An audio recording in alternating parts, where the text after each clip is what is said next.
Good morning. It's Thursday, January 22nd. I'm Miriam Bosilevets. Delegates at the Dene National Assembly in Fort Good Hope have debated the Dene Nation's future as they examined whether to update its constitution. Advisors say the current bylaws are overlapping and there's a need to modernize the organization.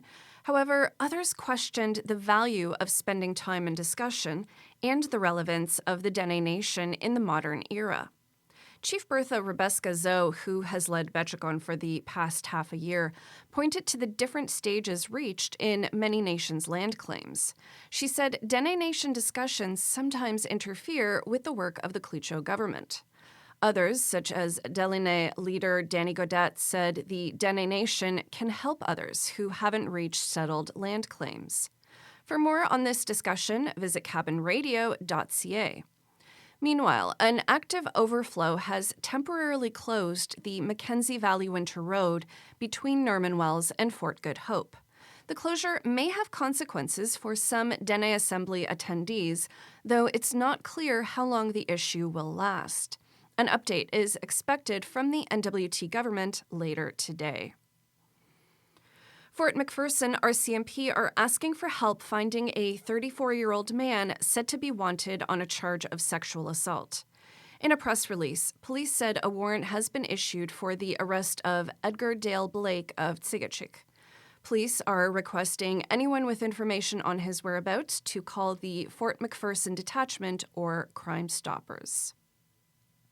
5 Nordic ambassadors visiting Yellowknife this week advised the North to make the whole of society, not just the military, collectively responsible for security, and that it should include capacity building in economic development, resilience, and education.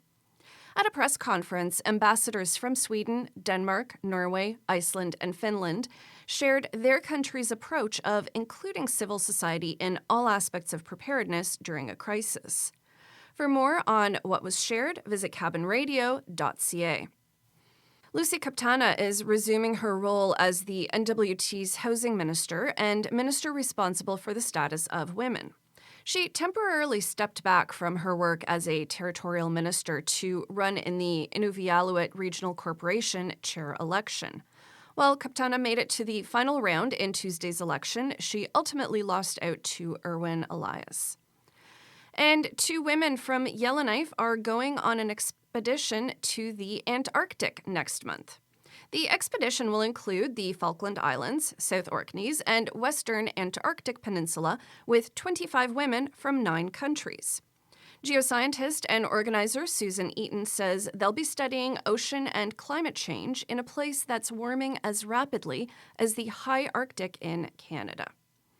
Your weather forecast for today, Yellowknife minus 31 and mainly sunny, Inuvik minus 15 and mainly cloudy, Norman Wells minus 20 with a mix of sun and cloud, Hay River minus 30 and mainly sunny, Fort Smith minus 31 and sunny, and Fort Simpson minus 21 today and mainly sunny.